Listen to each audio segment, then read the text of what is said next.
आज हम class 9th का मैथ का चैप्टर 8 क्वाड्रिलेटरल्स स्टार्ट करेंगे। सबसे पहले हम बच्चों इसमें समझते हैं कि क्वाड्रिलेटरल्स होता क्या है। क्वाड्रिलेटरल्स मतलब जैसे अभी तक इससे पहले हमने ट्राइंगल पढ़ा।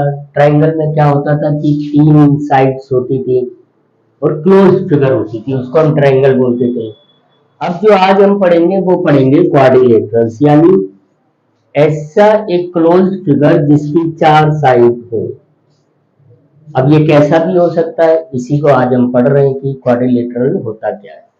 अब क्वाड्रिलेटरल आगे चल के हम अभी जो आपके सिलेबस में इसमें सिर्फ इतना है, क्वाड्रिलेटरल को आपने 3 जगह डिवाइड कर दिया है, या आप यूं समझ सकते हो कि आप क्वाड्रिलेटरल में 3 चीजें पढ़ोगे।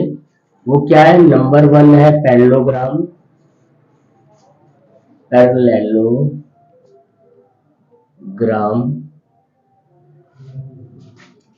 नंबर 2 पढ़ोगे आप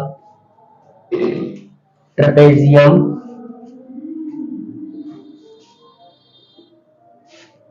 ट्रेपेजियम। नंबर 3 पढ़ोगे आप काइट। ये तीनों में सबसे ज्यादा जो मोस्ट इंपॉर्टेंट है वो है पैरेललोग्राम वाला पोर्शन।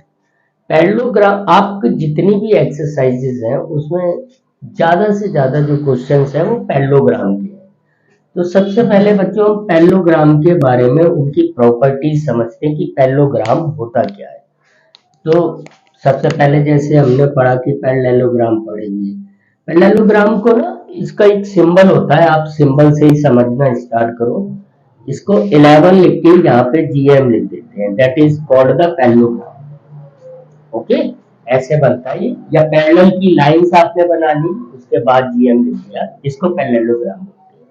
पैरेललोग्राम की जो प्रॉपर्टीज होती है, बेसिक प्रॉपर्टीज 3, वो आपको 3 या 4 प्रॉपर्टीज हैं, वो आपको याद होनी चाहिए। आप तभी आगे जो क्वेश्चन सॉल्व करोगे उसमें बच्चे यही आपको लगाना पड़ेगा, क्योंकि आप प्रॉपर्टी के अकॉर्डिंग ही तो समझ पाओगे कि दिस इज द पैरेललोग्राम और this is this.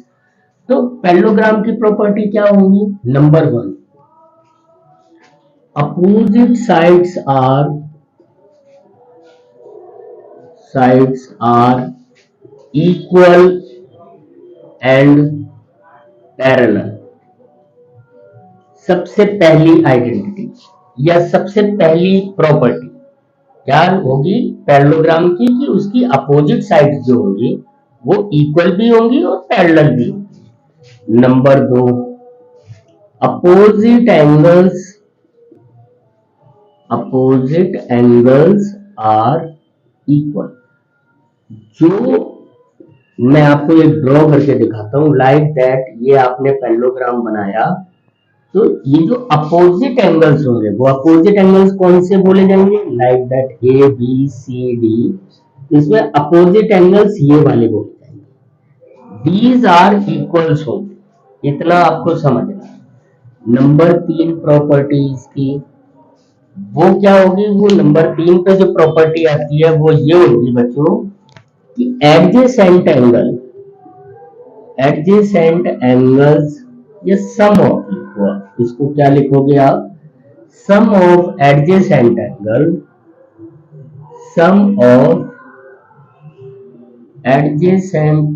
Angles is 180 degree. जो सम होगा एडजेसेंट एंगल्स का पैरेललोग्राम में वो 180 डिग्री का होगा। अब बच्चों एडजेसेंट एंगल क्या होता है ये भी आपको थोड़ा समझ लेना है। एडजेसेंट एंगल वो एंगल्स, दो एंगल्स होते हैं जिनकी एक लाइन कॉमन होती है। लाइक दैट आपने ए और डी ये वाले दोनों एंगल को जब लिया, इन दोनों को, तो आप देखो एक एंगल ये बन रहा है आपका, एक एंगल ये बन रहा है।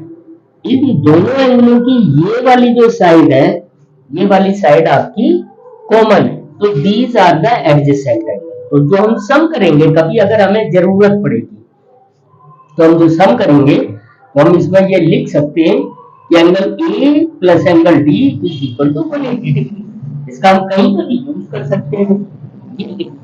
हमें सबसे पहले तो प्रॉपर्टीज पता होनी चाहिए अगर हम कहीं किसी चीज को हमें ज्यादातर क्वेश्चंस जो चैप्टर 8 में आपके आएंगे, 8.1 है, 8.2 है, 8.2 तो मिड पॉइंट थ्योरम वाली है, वो मिड पॉइंट थ्योरम भी हम करेंगे।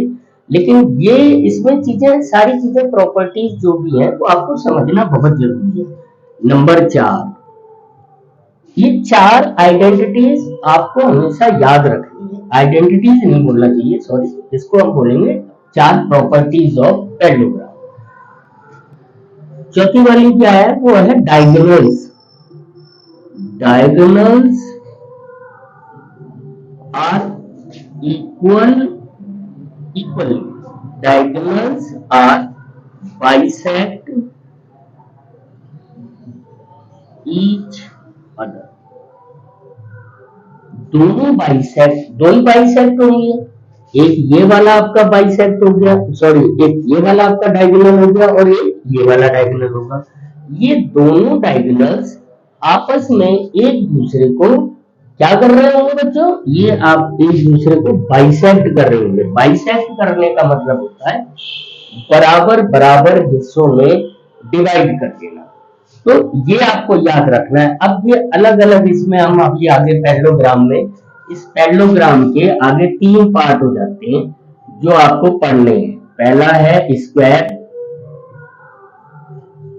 दूसरा है रेक्टेंगल,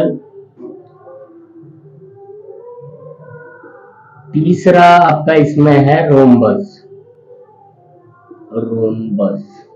ये तीनों आपने पढ़ा। तो इनकी प्रॉपर्टीज जो भी एज इट इज, ये 4 प्रॉपर्टीज हैं, ये तो सेम इनमें होंगी। इन प्रॉपर्टीज को तो ये स्क्वायर हो गया, चाहे रेक्टेंगल हो गया, चाहे रोम्बस हो गया, ये फॉलो करेंगे। साथ में इनकी खुद भी अपनी 1-2 प्रॉपर्टीज होंगी।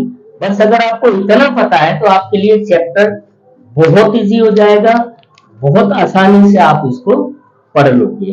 ओके बच्चों, अब हम यहाँ के बाद नेक्स्ट वीडियो में मैं आपको ये स्क्वायर, रेक्टेंगल और रोम्बस की आपको प्रॉपर्टीज बताऊंगा।